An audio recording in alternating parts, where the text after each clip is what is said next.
I want to talk about your former family who does not reach out to you. I know how painful it is when these people who have been your family for decades and you're going through the biggest trauma of your life and no one reaches out to you. Wow, that's painful. And yet it happens all the time. Why? Why wouldn't my former mother-in-law or father-in-law or brother-in-law or sister-in-law or nieces and nephews, why wouldn't they reach out to me? They know what's going on. Don't they care? The truth of the matter is, they don't know how to respond, which is true with many people. Because they don't know what to say, they don't do anything. And it makes us even feel more alone. Please know that this is not you. It's something that's happening because of them. They don't know how to respond.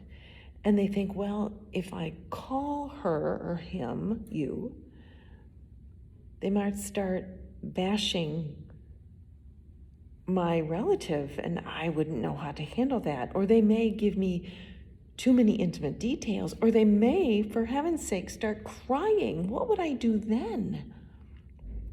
All these thoughts are going on in their head, and so they don't reach out to you. They don't do anything. They may think about it several times, but they don't do it.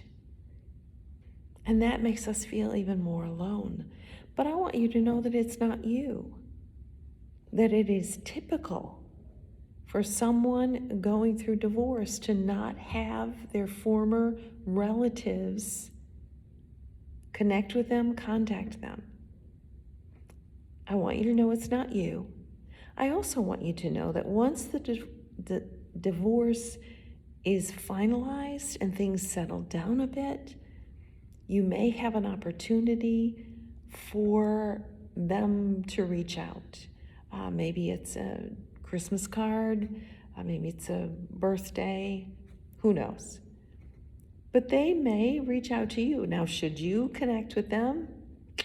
I think it'd be very awkward for you to do that. I wouldn't advise that you do, unless maybe it is a Christmas card, a birthday, or something that you typically would celebrate. Maybe you send them a card just with thinking of you with your name. Not anything thick, heavy, in great detail. Keep it very minimal, just so they know that you're thinking about them and you are connecting with them. But basically, I would wait for them to reach out to you.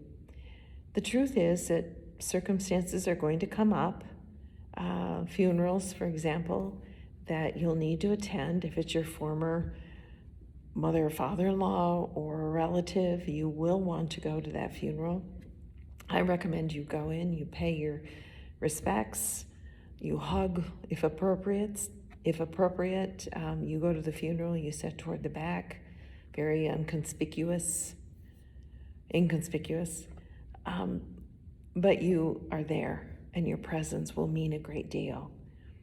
But don't overthink when people don't reach out to you.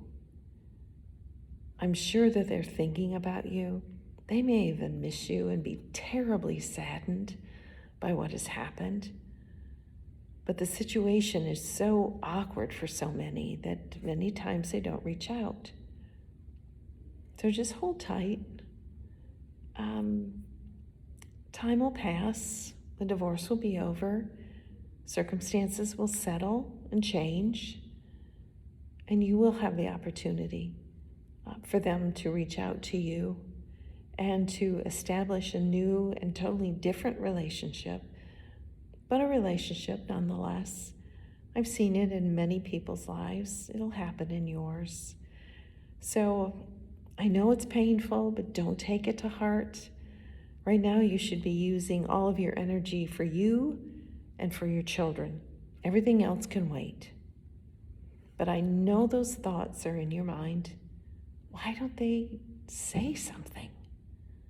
Why don't they do something? I was so close with them. I was family with them. It's on them, it's not on you. So please know that. Let that sustain you as you go through the heaviness of divorce. And later, you'll connect. You'll reestablish a different, new relationship. But don't do anything that's going to harm the relationship right now. Be patient. Oh, don't you hate that word? Especially now because you're being patient in so many areas. But be patient in this one too. Things will change. Things will get better. I hope that's helpful. Kathy Beatty, Divorce Support Anonymous.